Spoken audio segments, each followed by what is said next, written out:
Buenos días a todos. Damos comienzo entonces a la primera semifinal que va a tener lugar a día de hoy, que enfrentan en este caso al equipo de Índalo y al equipo de Nova School. Así que, bueno, que si se puede acercar ya la posición a favor, la introducción, para comenzar el debate. Y mucha suerte a todos los equipos participantes y que gane el mejor.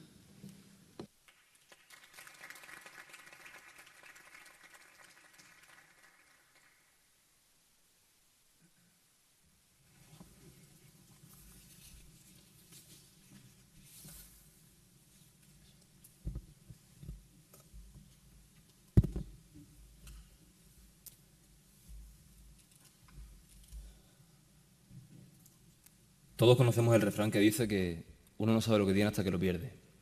Como en muchos otros momentos de la historia, la democracia ha parecido imposible de perderse, pero cuando uno menos se lo espera, pierde uno toda su libertad de vista. Estimado jurado y equipo contrario, mi nombre es Arturo Navas Mendoza y represento, junto con mis compañeros Manuel Navas y Alberto García, al equipo a favor en este debate que plantea la siguiente pregunta. ¿Es conveniente el control de la información para la democracia? Sin embargo, antes de entrar en la construcción de nuestra línea argumental, es necesario diseñar el marco del debate. En este marco tenemos dos conceptos importantes. Primero, la palabra control, que no puede entenderse como una restricción o prohibición propia de regímenes totalitarios. Y segundo, la palabra información, que nos ofrece el objetivo que ha de ser controlado. En este caso, el equipo Nova School entiende que el objeto a controlar es un tipo específico de información y no toda. Por tanto, el foco deberá ponerse sobre aquellas informaciones revestidas de verdad, pero que esconden ciertamente la mentira. Así construimos nuestra línea argumental, sostenida por la siguiente tesis. Sí, ya que ayuda a luchar contra la desinformación. Y lo demostraremos con tres argumentos, que ponen el foco en los tres agentes que se verían beneficiados con un control de la información. Un primer argumento de sociedad, un segundo argumento de medios de comunicación y un tercer argumento de instituciones. Vamos por el primer argumento, un argumento de sociedad, en el que afirmamos que un mayor control de la información beneficiaría a la sociedad al encontrarse la polarización estrechamente vinculada con la desinformación. Les traeré un primer dato que muestra cómo de importante es la información para la sociedad.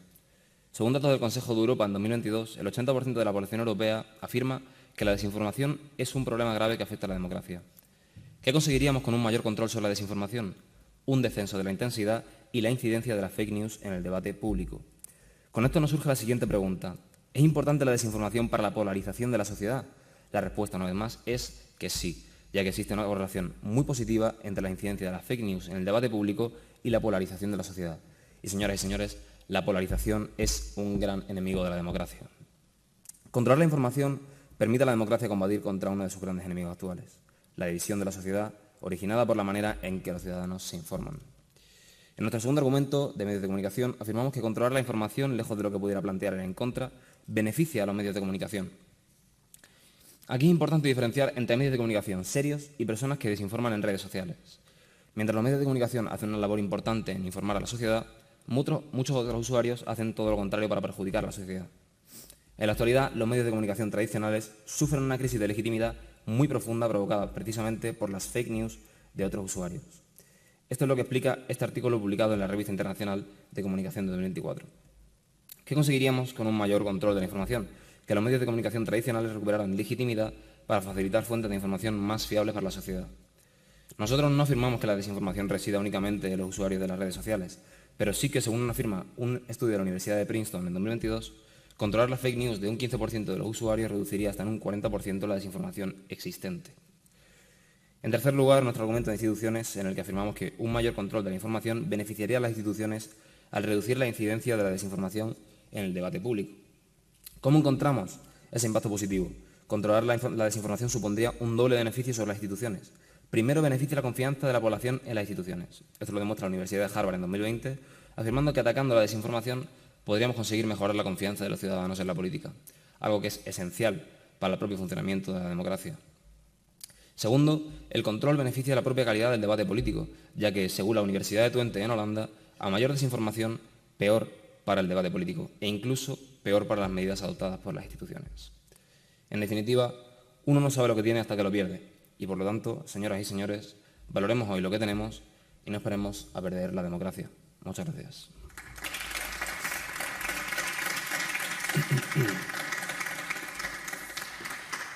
Antes de empezar con el interrogatorio cruzado, recordar a los oradores que para poder formular las preguntas se enciendan el micrófono y luego cuando acaben de formularla que lo apaguen para que así pueda contestar. Gracias. ¿Se escucha bien?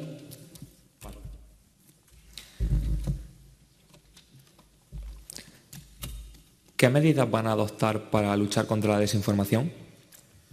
Pues mira, compañero, medidas para luchar contra la desinformación, le podría decir muchas, unas cuantas que se me vienen a la cabeza pueden ser monitorear a los usuarios dedicados a realizar fake news en redes sociales, unas medidas coercitivas como multas por estas fake news y bueno, verificaciones con agencias independientes. Por ¿Y ejemplo. cuál sería el nivel de efectividad de ese control de información?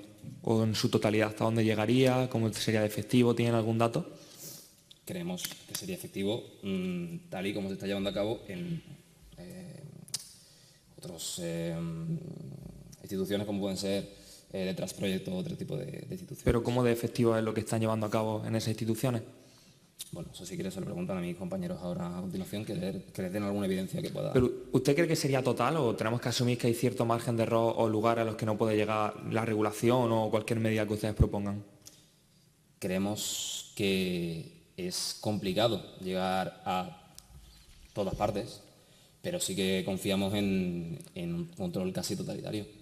Casi totalitario. Casi total, perdón. Sí, pero entonces no es cierto que si Twitter está censurado la gente se iría, por ejemplo, a Telegram, que es un lugar más hermético donde no puede llegar y estaría comparativamente peor de donde reciben información. Si Twitter estuviese censurado. Claro, si Twitter tuviese control o estuviese regulado, ¿no mudaría la gente a otros lugares para informarse? Bueno, lo que haga la gente después habrá que tomar unas medidas conforme a lo que haga la gente en ese momento. No podemos predecir el futuro tampoco. ¿Y no le parece peligroso que ahora los medios de comunicación reciban mayor legitimidad, aun teniendo técnicas de manipulación que no dependen del control de información? ¿No dejaría eso desprotegido a los ciudadanos? ¿Puedo repetir la pregunta? Si la gente confía en que los medios de comunicación son más legítimos y los medios de comunicación siguen teniendo maneras de manipular, ¿no desprotegeríamos a los ciudadanos porque confiarían en medios que les siguen manipulando? No lo creemos. Creemos que al final la idea es evitar estas manipulaciones de las que usted está hablando. Evitar fake news, evitar desinformación y eso. Muchas gracias. Muchas gracias.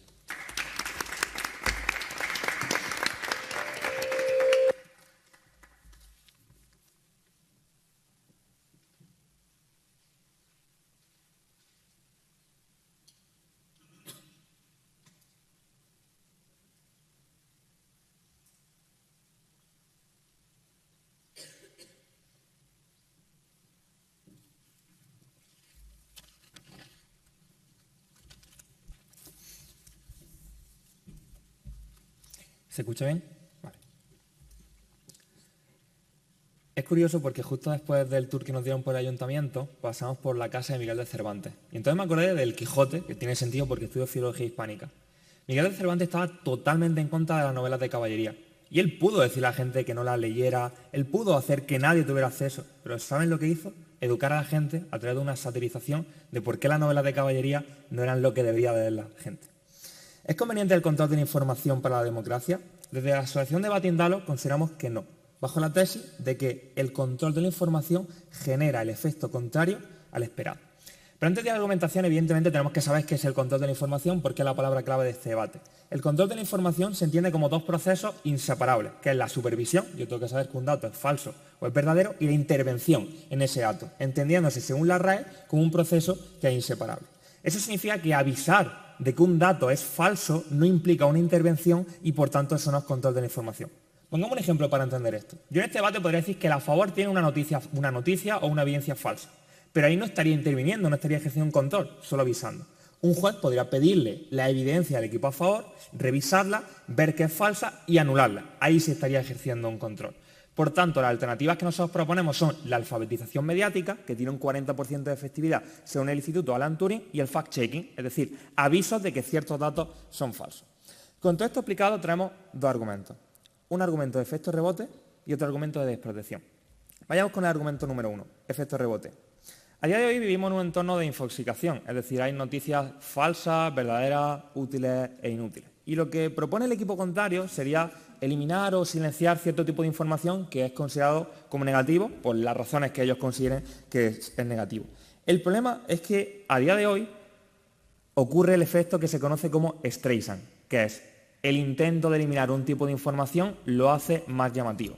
Esto es precisamente lo que nos cuenta la revista de Información, Comunicación y Sociedad, que tras eliminar contenido de Facebook porque se consideraba falso, lo que se generó es que aumentaran sus menciones un 86%. Y esto es importante, porque incluso como se ha asumido en este debate, el control no puede ser total y yo no puedo controlar, sí puedo eliminar la noticia, pero no las menciones que pone el usuario sobre esa noticia que ha sido eliminada, por tanto acaba haciendo la noticia más llamativa.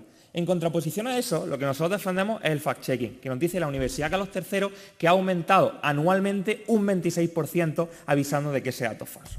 Por tanto, lo que acabamos generando y por tanto no es conveniente, amplificando el efecto negativo que genera la desinformación o la manipulación al hacerla más llamativa, cuando comparativamente acabaría navegando en ese entorno de información útil, inútil, falsa o verdadera.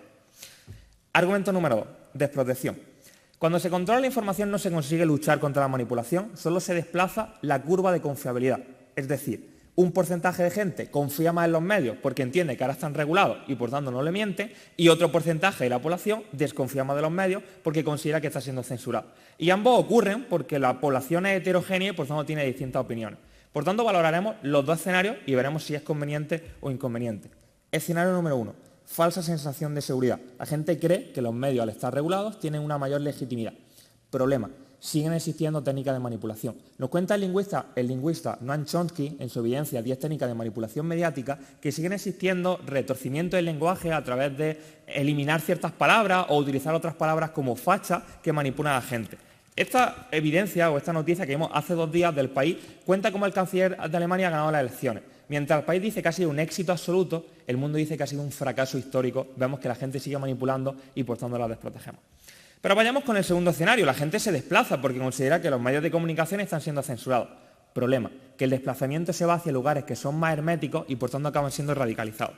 Nos dice esta evidencia de comunicación, de la Universidad de Hamilton, que tras considerar que Twitter estaba siendo censurado, un 66% de usuarios se fueron a Telegram, lugar que era más hermético y donde había menos control. Por tanto, sería inconveniente esto. Muchísimas gracias.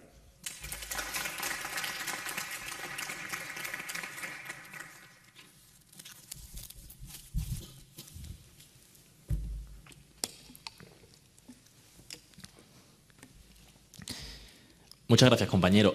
¿Usted cree que el profesor controla en clase? Depende. ¿Un profesor que, por ejemplo, está vigilando un examen, está ejerciendo una labor de control?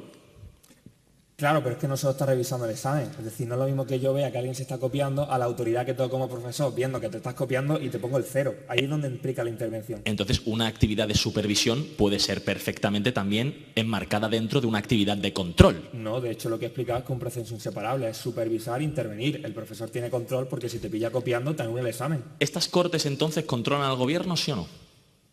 Depende. Si pueden ejercer un voto o pueden ejercer cierto tipo de intervención, si están ejerciendo control. Nosotros, si no podemos hacer nada, no estamos controlando. ¿Yo necesito intervenir de forma directa y absoluta para estar controlando? Claro, pero yo no estoy defendiendo de manera directa y absoluta, sino que yo pueda ejercer cierto tipo de control. El tema es que esto no es ejemplo. Esto es lo que dice la RAE y la RAE entiende que es un proceso inseparable. Por tanto, da igual lo que aquí razonemos, es la autoridad. Si usted tiene otra definición, me la puede decir. Le pongo ejemplo porque usted ponía uno. Seguimos con el ejemplo de las Cortes. Las Cortes, por ejemplo, no intervienen directamente en la acción de gobierno, sin embargo, controlan. Aquí cada semana hay una sesión de control. ¿Controla? Pero yo no he puesto un ejemplo. Yo he puesto primero la definición y una evidencia y luego un ejemplo para que se entienda mejor. Si quiere refutar esto, como mínimo una evidencia o una autoridad que explique que control también implica otra cosa. Supervisar no es una actividad que implica controlar la acción de determinados sujetos en un estadio. Todo control implica una supervisión, pero no toda supervisión implica un control. Esto va a ser un debate. Yo no lo voy a conceder. He mostrado una evidencia como la RAE. Si quiere estar al mismo nivel, muéstrame otra evidencia. No lo voy a conceder. Va a ser un partido de tenis en el que ninguno vamos a darle la razón al otro.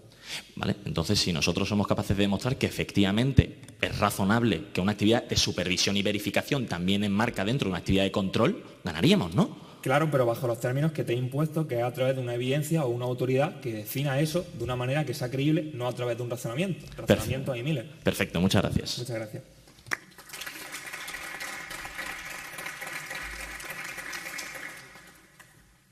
Damos paso a la primera refutación del equipo a favor.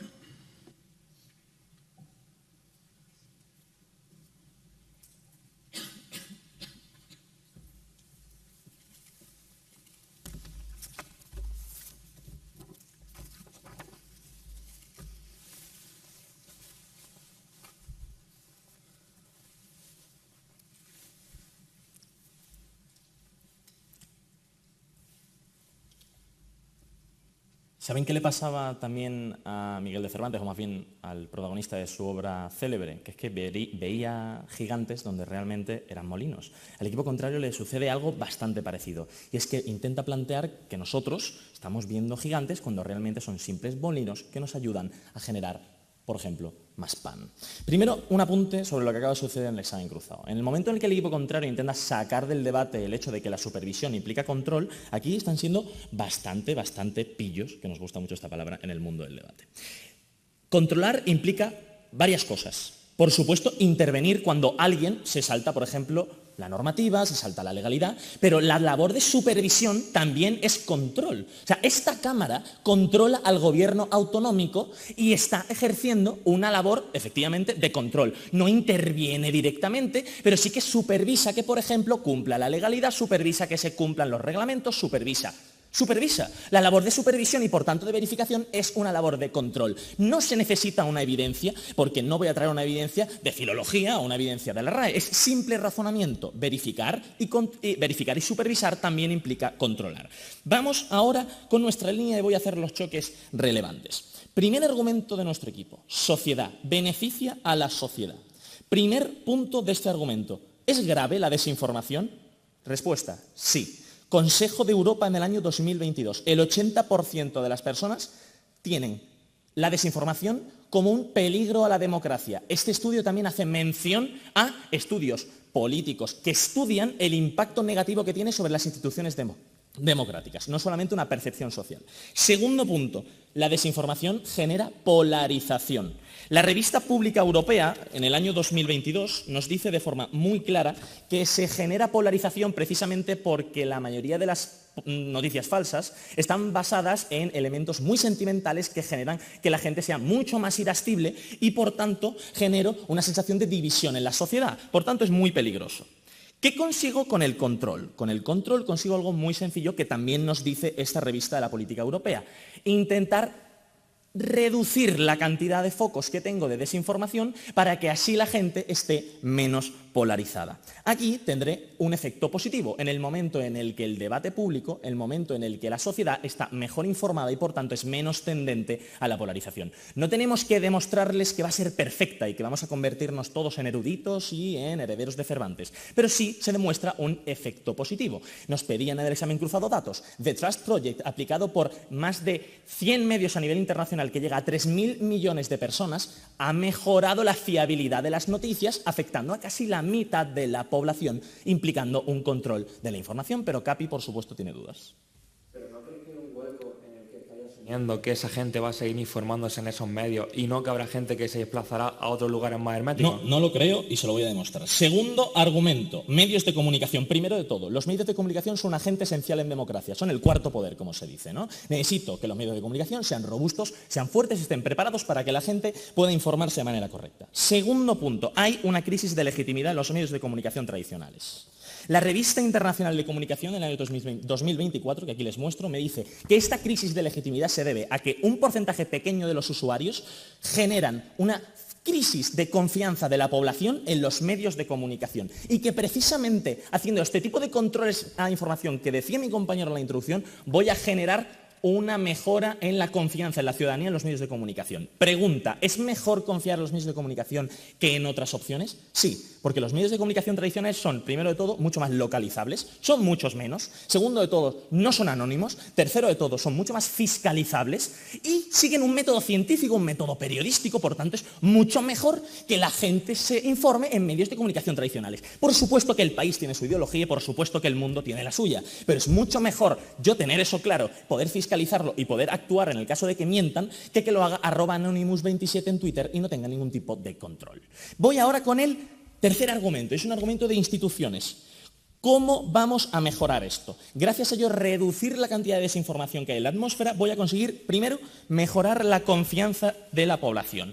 Este estudio de la Universidad de Harvard en el año 2020 me dice, si se reduce la desinformación existente en la atmósfera política, voy a mejorar la confianza de la población en la política, ya que la mentira deja de ser un elemento central y se convierte en algo meramente accesorio y muy criticado por la población, que está, por tanto, menos intoxicada. Pero no solamente eso, sino que la calidad del debate debate público aumenta. La Universidad de Twente en Holanda nos dice que en el momento en el que la desinformación o la presencia de informaciones falsas en el debate político disminuye, mejora por tanto la capacidad de tener debates políticos de calidad como el que se tienen en las Cortes que estamos aquí. Muchas gracias.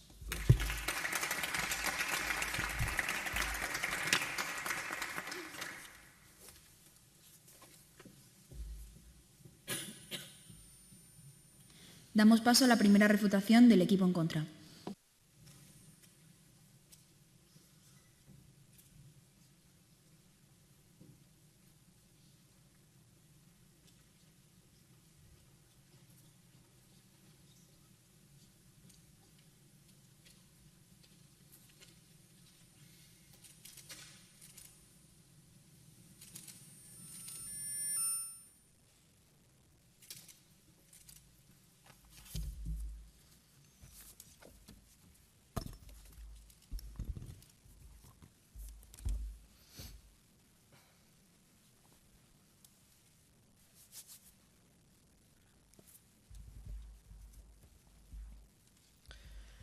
El equipo contrario tiene que demostrar principalmente una carga de la prueba esencial si es que quiere ganar durante todo este debate.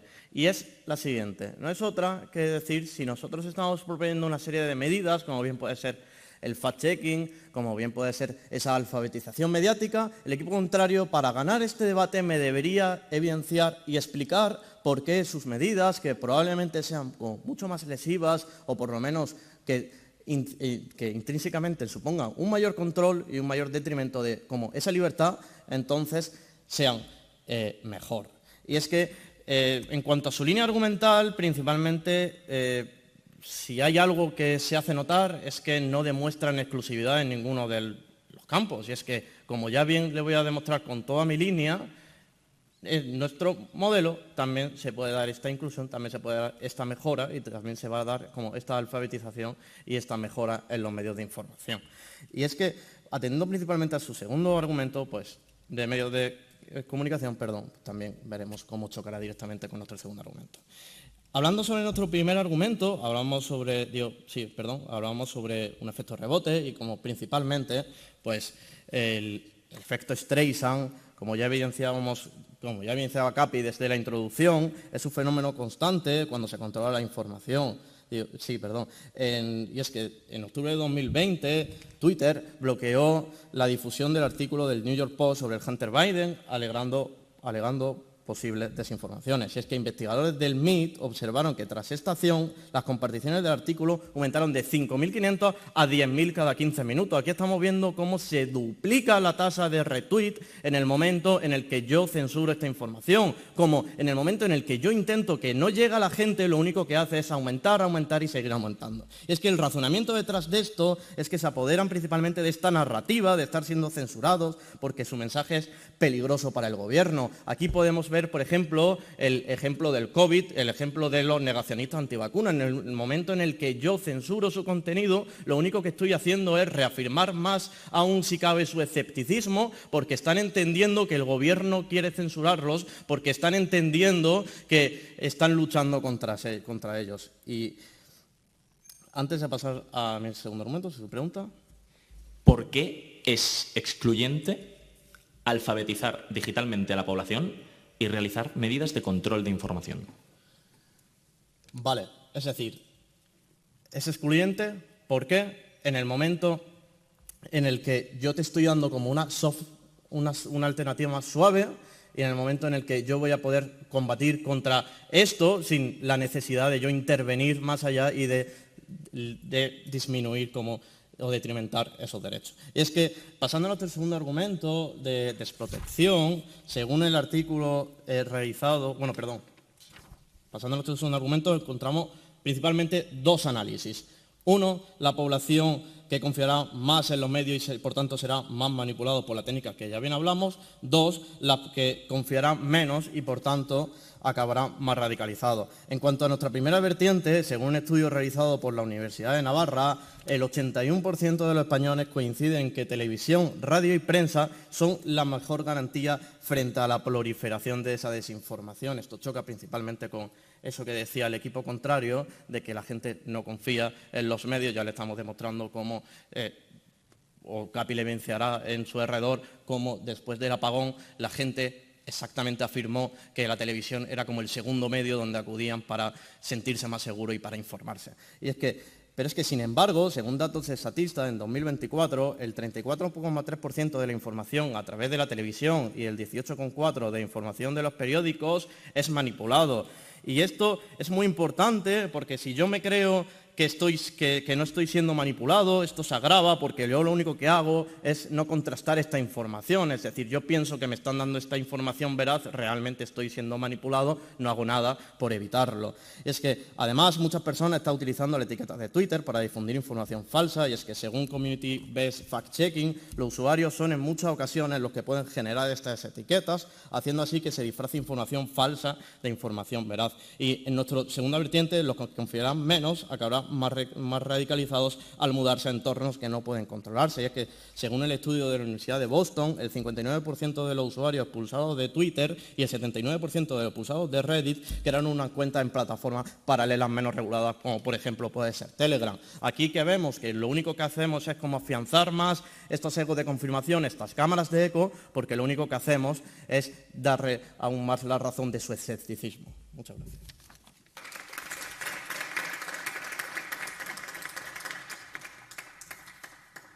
Damos paso a la segunda refutación a favor.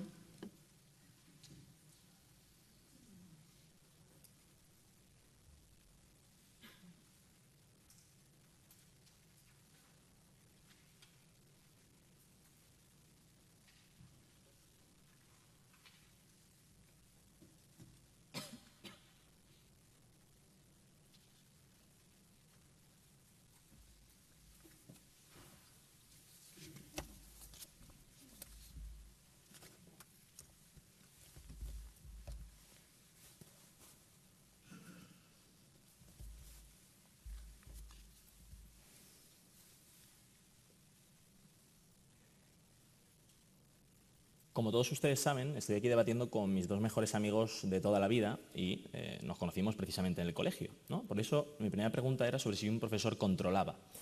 El hecho de que un profesor, por ejemplo, no intervenga cuando están haciendo los alumnos un examen no implica que no esté controlando.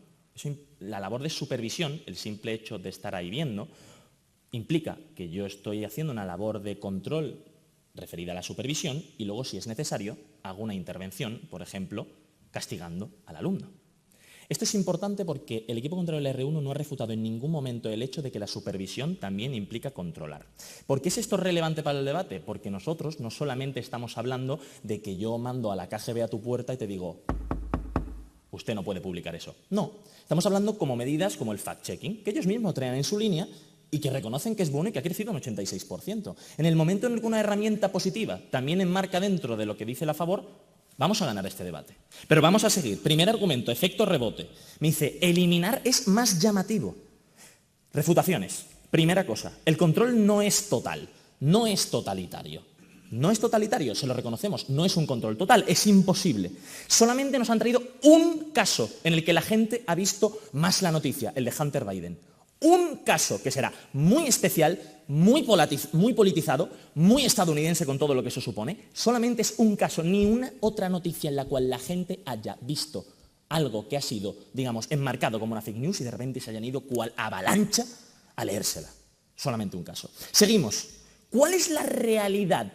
Yo puedo tener mucha gente viendo fake news, puedo tener muchísimas fake news. ¿Cuál es la clave? Que es que la Universidad Complutense de Madrid, como decimos en esta línea, dice que cuando nos vamos a cuantificar las interacciones de las noticias falsas, son solo un 0,006% de las interacciones. Por tanto, el impacto no es tan grande como nos quieren hacer pensar. Pero aún así está justificado porque corremos mucho riesgo de intoxicar a la población, que es lo que da pie al desarrollo de nuestra línea, ¿no? Por tanto, el impacto no es tan grande con ese tipo de noticias, pero sí que corremos un riesgo suficiente para justificar ese control. Pero vamos a ir a más cosas. Nos dan dos alternativas. La primera es alfabetizar. No, es que no es excluyente. Yo puedo hacer actividades de abajo arriba, es decir, alfabetizar, que la gente esté más preocupada por las fuentes que utiliza para informarse, pero al mismo tiempo también puedo hacer medidas de fact-checking y supervisión que generan los beneficios a la sociedad, a los medios de comunicación, a las instituciones que les hemos planteado en esta línea. Pero Capi tiene dudas. Sé que suena bien, pero de verdad que no me queda claro. ¿Cómo algo puede tener un impacto muy pequeño, pero tener un riesgo como para ser prohibitivo? ¿Me lo puedes matizar bien a qué te refieres? Que la cantidad de interacciones que tenemos a nivel global es solamente un 0,006%, pero que la existencia de noticias falsas es efectivamente muy grande. Y dice la evidencia que existe un gran riesgo de que ese número de interacciones suba. Que ese riesgo justifica que yo pueda controlarlo, efectivamente, pero que precisamente tenemos que actuar hoy para que ese número no pase a ser un 60% y que se quede en ser un 0,006%. Por tanto, somos conscientes de que la situación hoy no es increíblemente dramática, pero sí que está justificado para que no empeore, que es lo que dice precisamente la Universidad Complutense de Madrid. Y vamos a su segundo argumento de desprotección, que no lo han construido en ningún momento en todo el debate. Y aquí nos dicen que es que la gente va a dejar de ir a Twitter y se van a ir a Telegram, que es muchísimo peor. Vamos a ver. El hecho de que la gente se vaya a Telegram es algo que yo no puedo controlar, pero si yo pongo en una balanza que es que el señor que piensa que es antivacunas y que las vacunas son malísimas, va a decir, Dios mío, es que tengo razón porque me han censurado, en teoría, solamente es un daño muy pequeño frente al efecto negativo que estoy quitando de la sociedad y es que ese mensaje cale, pues entonces yo estaré ganando. Un perjuicio para un individuo, que será el que efectivamente se crea que las instituciones están en mi contra y que está aquí Bill Gates haciendo malabares para que yo me crea todo esto, y voy a generar un beneficio importante y es que ese 0,006% se siga quedando en un 0,006%, que es lo relevante que decimos en nuestra línea. ¿Por qué los medios de comunicación son mejores los tradicionales que tener una ausencia de control de información? Ya lo decía en la R1, pero lo repito y aquí reconstruyo nuestro segundo argumento, que es el único que han refutado.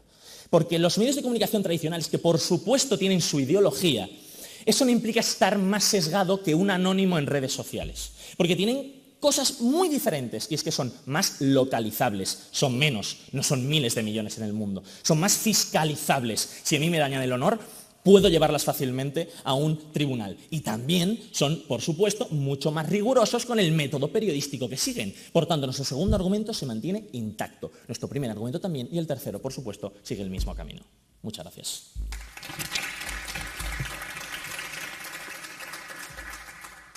Damos paso a la segunda refutación del equipo en contra.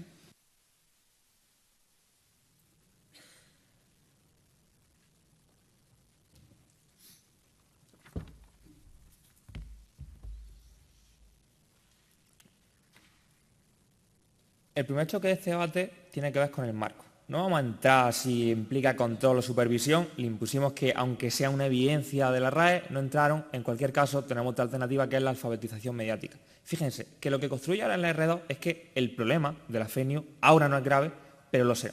Eso significa que, aunque la alfabetización mediática no sea excluyente, no es necesario intervenir porque podemos alfabetizar a la gente ante un problema que se agravará a futuro. Por tanto, hay medidas que no es necesaria que sean excluyentes para que sean inconvenientes. Por ejemplo, en medicina tenemos miles de alternativas para poder tratar a una persona, pero siempre preferimos la que sea menos lesiva o la que sea menos prohibitiva. Si ellos mismos nos conceden que la alfabetización mediática es mejor, entonces sería inconveniente intervenir en la población precisamente por los daños que nosotros estamos dibujando durante nuestra línea argumental. Nos traen tres argumentos. Primero, sociedad. Nos dicen, solucionamos la desinformación. La respuesta, nuestro primer argumento, problema, genera un efecto rebote. Como ellos mismos asumen que el control no es total, entonces si yo solamente censuro o solamente controlo la noticia, no controlo a la gente que sigue retuiteando, no controlo a la gente que sigue pensando que eso es cierto y por tanto lo sigue distribuyendo. Ahí es donde tenemos el daño. Única respuesta por parte de Chaparro, que solamente sacamos un caso de estudio. Sin embargo, de la introducción decimos que precisamente la Universidad de Hamilton dice lo que es el efecto Streisand y evidentemente pone el ejemplo de cómo en Facebook, tras eliminar un contenido, aumentaron sus menciones un 84%. Podríamos tirarnos durante todos los turnos dando ejemplos, pero si ya la evidencia dice que eso existe, con un caso de estudio y dos casos de estudio que mostramos, sería suficiente para probar que existe ese daño. Esto es lo que ocurrió con los antivacunas. La narrativa de soy antivacuna y me están eliminando el contenido porque soy quien viene a informar a la gente que está siendo engañada. La narrativa que utilizaba Donald Trump para ir hacia el Capitolio. Me están censurando, por tanto tenemos que atacar utilizando la figura de mártir. Es un daño que se utiliza constantemente y por tanto el intento de luchar contra la desinformación genera más desinformación todavía o amplifica los daños de la desinformación, ergo la sociedad está peor. Segundo argumento, sobre los medios de comunicación. Nos dicen que son más confiables. Claro, lo que no nos dicen es por qué es positivo que sea confiable. Nosotros asumimos que eso es cierto y, de hecho, mostramos una evidencia mejor que la suya. El 81% de la gente confía en los medios de comunicación gracias a la regulación. Pero es que ese es el problema, por dos razones. Uno, porque sigue habiendo, ya no manipulación, sino noticias falsas. Nuevamente, ellos asumieron que no se puede controlar la totalidad. Si yo confío en que no me engañen, pero siga siendo medios, la evidencia que mostramos de que el 34% de las noticias de 2024 fueron falsas, pero piensen que hay otra alternativa. Yo puedo leer una noticia que se soltó en Twitter, que era falsa, por tanto yo no tengo la culpa, o en las tertulias se pueden soltar datos que son falsos y no pueden ser contrastables. Una vez que son contrastados, la gente ya no lo lee. Por tanto, ahí es donde se genera un daño. Escenario número 1, hay noticias falsas, problema.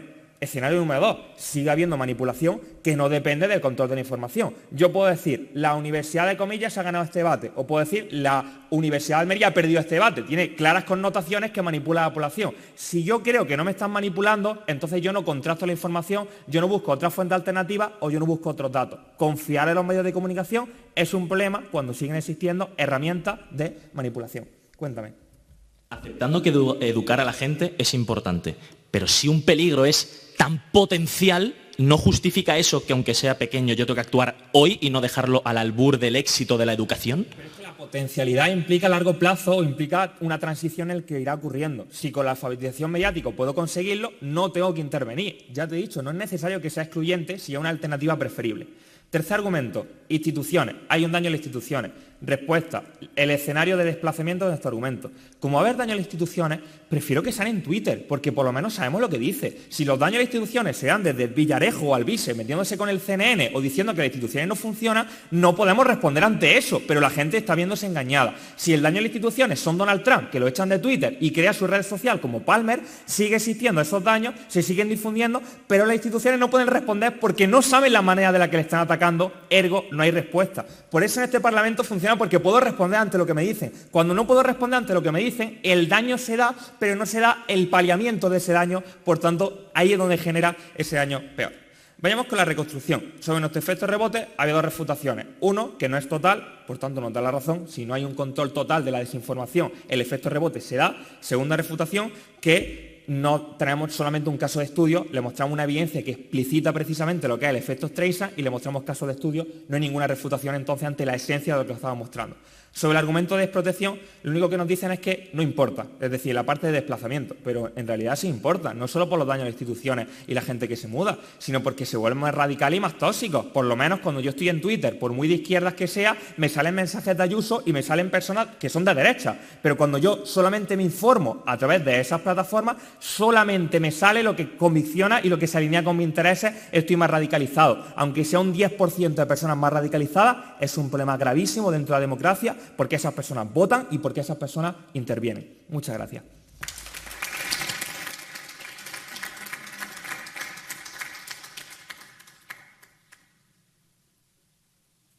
Damos paso ahora a la conclusión del equipo en contra.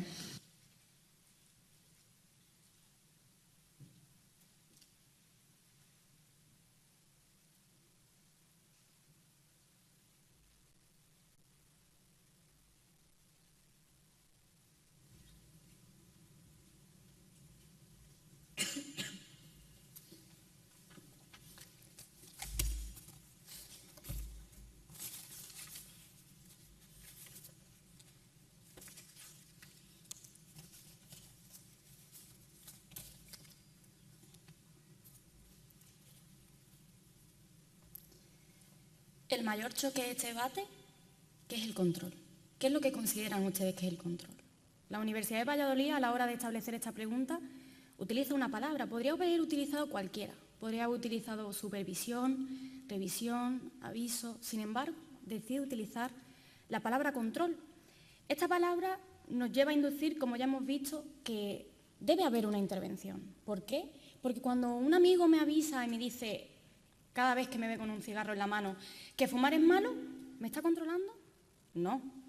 Cuando un profesor me puede ver si me estoy copiando, pero creeríamos que realmente no está controlando si no tuviera la potestad de poder fiscalizarme realmente. La RAE nos dice que no, que si no hay esta fiscalización no hay control. Nosotros pensamos lo mismo. Pero ¿saben lo mejor de este debate? Que incluso si no entendiéramos el control de esa manera, el equipo de Indalo seguiría ganando. ¿Por qué? Porque el equipo de A Favor nos prometía una cosa, nos prometía que el control de la información nos iba a ayudar a acabar con la desinformación. Sin embargo, es algo que no prueban, es algo que está completamente refutado y en ambos marcos. vamos a verlo poco a poco para hacer el debate mucho más claro y ver cómo se adjudica de nuestro lado. Nos traen un primer argumento, un argumento de sociedad. En este nos dicen, las fake news traerían una polarización y por eso tendríamos que controlarlo. Pero esto no es lo que debería de haber dicho el equipo a favor. El equipo a favor lo que tenía aquí la carga de la prueba era de probar por qué este método, a través del control, era el método por el que deberíamos atajar este problema. Esa era la verdadera carga de la prueba. Todos estamos de acuerdo con que la desinformación es mala, pero el equipo de Indalo te dice que el control no es la manera para solucionarlo.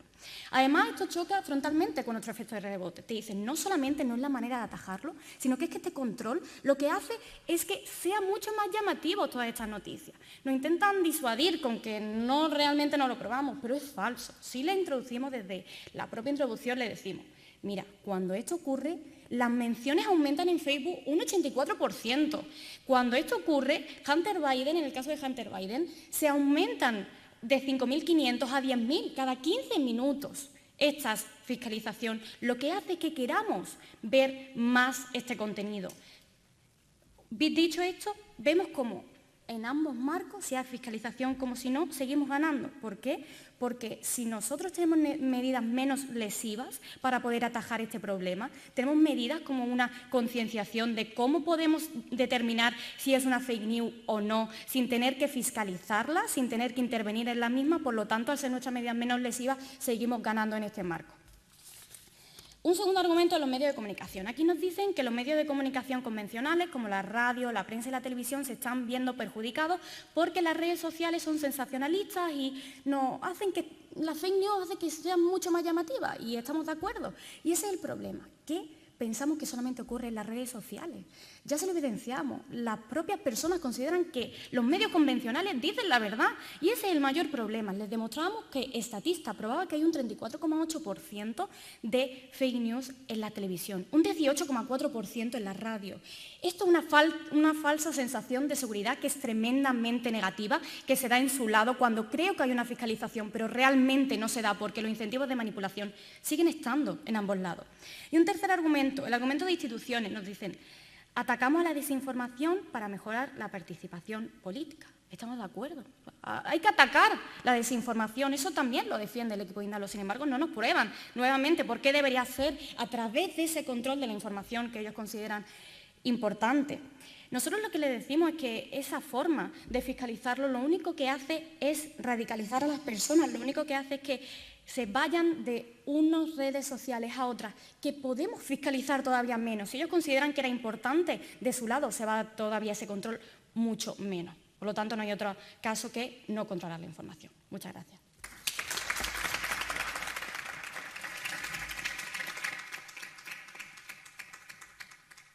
Y por último, damos paso a la conclusión del equipo a favor.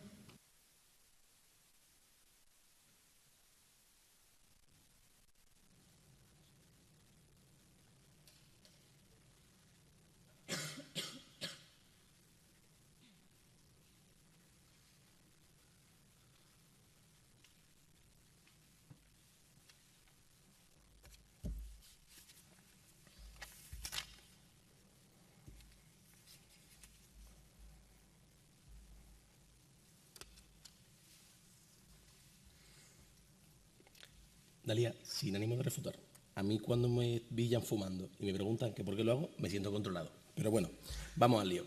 Llegado a este punto, toca hacer un pequeño resumen de qué ha pasado en este acalorado debate. Vamos a empezar por ver las refutaciones que hemos hecho el equipo Nuevo School y por qué han sido pertinentes frente al marco, concretamente, que ha sido el choque principal de este debate, y los dos argumentos del equipo contrario. Vamos a empezar por el marco. Efectivamente, hay un matiz que también Capi nos trae desde el examen cruzado, donde no supervisar, intervenir. Y a raíz de ahí, Alberto, el R1 y el R2 ya defiende claramente cómo esa separación entre supervisión y intervención se da en cualquier escenario, o al menos en muchos escenarios, porque un punto también clave de este debate ha estado en que no existe una medida que sea 100% eficaz y ni que sea 100% total, implicando que esta separación entre supervisión y intervención sí exista y que ambas sean controladas por separado, entrando por tanto a nuestro marco de juego, es decir, lo que se llama ganar en su marco y en el nuestro. Ahora sí, vamos con la línea del equipo contrario. Dos argumentos. Nos traen un argumento de efecto de rebote, en el que nosotros, de nuevo, recalcamos como el ejemplo claro ha sido una evidencia momentánea de por qué el reducir o el quitar una noticia legítimamente falsa genere muchísimo más impacto en un marco, como hemos dicho, estadounidense y en un marco electoral e hijo de un candidato a presidencia. Evidentemente va a generar más, coloquialmente llamado, salseo. Por tanto, no queda bien establecido su argumento de efecto rebote, además de que el fact-checking que tanto nos gusta defendernos es que defender es control, no deja de ser controlar cómo, de cuánto y en qué medida esa medida es aplicable. Porque de nuevo, con nuestra tesis, que le voy a recordar, es que nosotros queremos reducir la desinformación, porque ayudaría a salvar la democracia, como hemos defendido desde la introducción. Vamos ahora con su segundo argumento de desprotección, en el cual está muy bien decir que hay tácticas de manipulación y que los periódicos no dejan de tener, que si los periódicos tienen mayor legitimidad van a tener mayor manipulación, pero es que sinceramente, compañeros, ¿en qué momento se estructura de verdad como esta mayor seguridad en medios hace que tenga más confianza en ellos? ¿Cómo y en qué medida? Porque ya se lo hemos hecho con nuestro segundo argumento de medios de comunicación, que voy a aprovechar y voy a hacer el choque que hemos hecho en R2, lo vamos a recapitular. Y ha sido única y exclusivamente porque el medio de comunicación efectivamente es el cuarto poder del Estado. Y esto no nos lo hemos inventado, esto al igual que tenemos el derecho fundamental de la información, decimos que el cuarto poder es el cuarto poder del Estado, porque decimos que los medios son fiscalizables, localizables y más rigurosos. No es, de nuevo, el caso de Anonymous 365 que me traía Alberto en la R2, de que nos dice que no es lo mismo que una persona en Twitter saca una opinión no fundamentada o poco fundamentada, que es el impacto real de por qué los medios de comunicación sí que tienen que tener esta vericidad y, por lo tanto, este control frente a la desinformación. Y ya terminamos con su segunda parte del argumento de manipulación, en el que recalcamos cómo han intentado hablar mucho de la censura, pero que nosotros en ningún momento lo traemos y seguimos defendiendo cómo efectivamente el control no es lo mismo que censura, ya que nuestro control es limitar la desinformación, porque esta ayuda a salvar la democracia. Y ahora sí, vamos a recapitular nuestros tres argumentos que han quedado medianamente en vía de diferencia de la línea del equipo contrario. Nuestro primer argumento es sociedad, en el que decimos cómo efectivamente ayuda a reducir la polarización entre la sociedad el hecho de reducir la desinformación. Un segundo argumento de medios de comunicación, donde decimos que al aumentar la legitimidad de estos medios, aumenta la confianza en ellos y, por tanto, la información de la población. De nuevo, reduciendo la desinformación, que es todo el rato nuestra tesis que nos compra el equipo contrario. Y, en tercer lugar, un argumento de instituciones, en el que decimos que si reducimos estos bulos, mentiras y artículos desinformados, genera que no mejora el estado de la democracia. Y por todo esto, ganamos el debate. Muchas gracias.